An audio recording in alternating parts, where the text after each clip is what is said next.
welcome back to We Are Nacogdoches. It's the show where we get to visit with people about the things that make our town special. I'm Kelly Augustine. I work at the Nacogdoches County Chamber of Commerce, and today I have a special guest. It's Brent McLemore.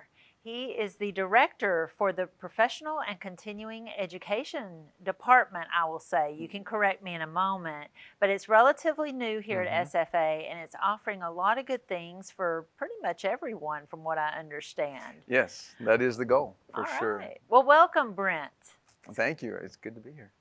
And what would you like to tell us about PACE so that everybody kind of understands what it is you are overseeing now? Yeah, so it is Professional and Continuing Ed, as you mentioned, and it's the Center for Professional and Continuing Ed, or PACE Center, or PACE for short. And it is not a running club, as we discussed. It is actually more about professional and continuing ed for our community and our region at large. So what's interesting about PACE is that the focus for PACE and the programs and the courses and opportunities that will be offered through PACE really aren't specific to our full-time or part-time degree-seeking students, but it's really an external-facing office looking at how the community can engage and take advantage of educational resources that we have, and as well as our local employers and businesses as well. And so there's a lot of opportunity to look at upskilling and reskilling if you're an individual, and you're looking at for perhaps a way to advance in your career or change your career. You don't even have to have a college degree in order to take advantage of what PACE is providing and will be providing. It could be that you might have interest in a degree, but you kind of want to test the waters a little bit, and see how it might be beneficial to move through some of our programming. It could be that you are a professional in a field that requires continuing ed credit, or that requires you to continue to develop as a professional as a part of the gig. It's just everything from engineering and accounting to social work and teaching and real estate. All of these professions have requirements that you would stay up to date on best practices and continue to develop as a professional and get that continuing ed credit. And so being able to meet that need as well as meeting the need of employers potentially who have teams that they're trying to train, and there's ways in which maybe we can partner with them to provide specific training for a skill set or certification that would be helpful and useful for them. And then there's also the enrichment side, the stuff that is geared toward, really it could be anything. It's just you're interested in learning. It's a lifelong learning centered office. That's an opportunity for us to help you find to meet a need of maybe it's taking a class on drawing or painting, or maybe it's something down the road where we offer an opportunity for you to experience a trip, or who knows what it could be that you might be interested in. But we're looking to meet those needs as much as we can. Well, you covered a lot there, Yeah, it's Brent. a big umbrella. So I would like to back up just a little bit, focusing on an individual. You mentioned someone who may want to build on what they already know, but also explore something new. Mm-hmm. What are some of the specific courses somebody might be interested or might see that's offered through PACE right now? Yeah. So PACE, again, brand new office. So just started this is the summer of 24. And so I took on this role June of 24. And so with that, effectively, the office began. And so what we were doing what's happening right now is just trying to lay the groundwork and get the infrastructure in place to be able to do what we want to do. But we have launched our initial catalog. And that is a catalog that's 100% online. And it's through a partnership that we have with a continuing ed provider. And the goal there is to be able to offer something to our community that is of interest and relevance to them. And within that catalog, they might be able to find opportunity, or they'll be able to find opportunities to learn things that could be related to soft skills, some of the things that are those essential skills that certainly employers are very interested in, that we continue to hear from them that there's a deficit of, or there's a steep learning curve with a lot of new hires or folks that are coming into a new field. So there's things related to that. There's more technical things that could be as well, both administrative in nature, like learning how to use tools like Microsoft, the Microsoft suite, or learning things about game design. I mean, it runs the gamut of like just introducing you to these things, but then also there's opportunities to do more advanced career training as well and get trained for certifications that are really attractive. They could be certifications like Lean Six Sigma. It could be certifications that are tied to cybersecurity and IT, like CompTIA certifications and so on. So there's a lot of opportunity an individual could take advantage of, both just from a fundamental skills and interest standpoint, but also something that could be make them very attractive as a candidate for a position. Yeah, and advance their careers. Yeah.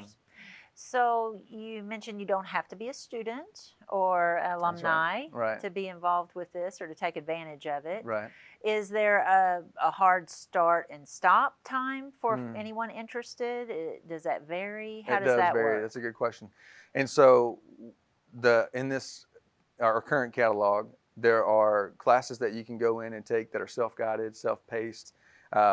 There are also classes that are instructor moderated and that will have a specific start time and end time, but it's a little bit of a different schedule than our semesterly schedule that you would typically see. Now, as we continue to grow and build out the infrastructure we need and begin to offer things in-house, we have opportunities of professional continuing ed that the university's been able to provide over the years, but we're really looking at trying to centralize this and build upon what is already in place and the things that are going on. And so this offers us the opportunity to do that. And in those cases, there may be a hard start and stop on some of those opportunities.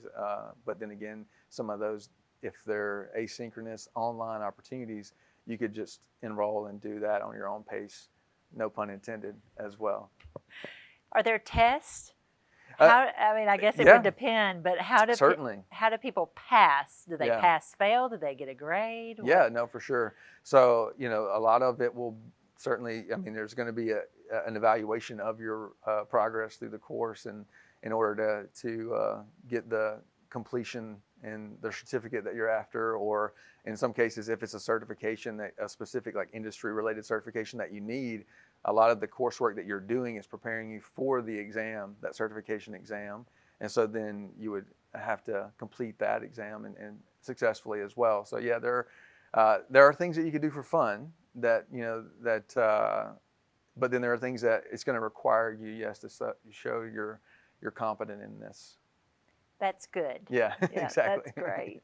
Well, looking from the business side of this, or from a business owner's perspective, what would you say to our local business owners or managers that are looking to find more for their employees, to better their businesses? What, in addition to that, what do you need to know from them? Yeah, I mean, honestly, I'm always open to learn more about what they would like to see. What is it that how can we partner with them to make sure that we're providing training and opportunities for their employees, but also for the folks within our community and our region that would make for them as employers a more attractive candidate pool.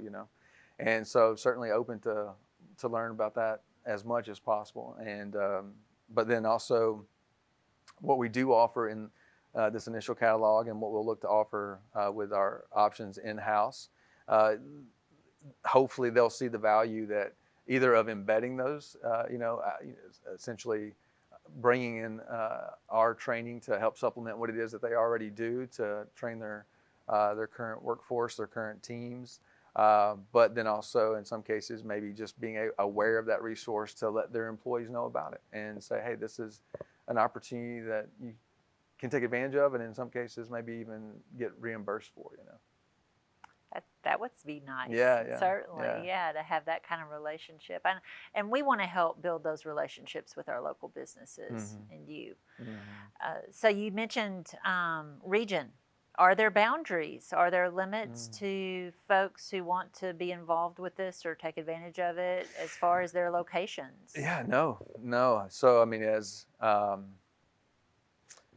we'll have I'm sure alumni that are interested. I know alumni will be interested in taking advantage of some of the resources there, and they are all over the world, and they'll have the ability from wherever they are to take advantage of anything that certainly we're providing online.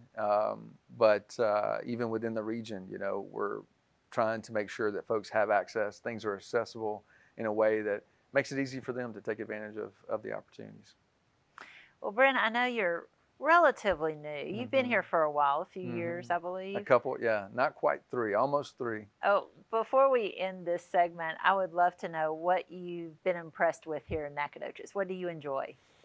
Well, there's a lot of natural beauty, that draws, I think, a lot of folks to really appreciate NAC and the surrounding area. And it's certainly one of the things I appreciate about being here. It's also a place that the college and the town and the surrounding area, there's a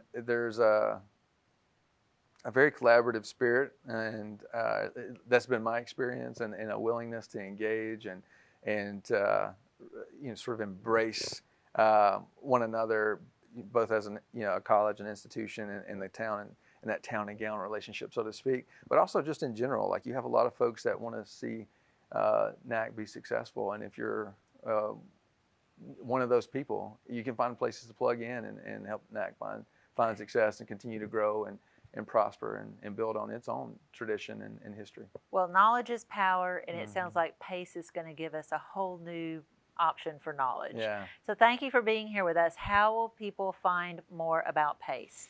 The easiest way to find out about PACE is to go to the website. So it's sfasu.edu/PACE, P-A-C-E. You can also contact the office at PACE, P-A-C-E, at sfasu.edu. Wonderful. Thank you for being with us today. Yeah, thank you so much. And thank you for joining us for this episode of We Are Nacogdoches. We will see you again soon.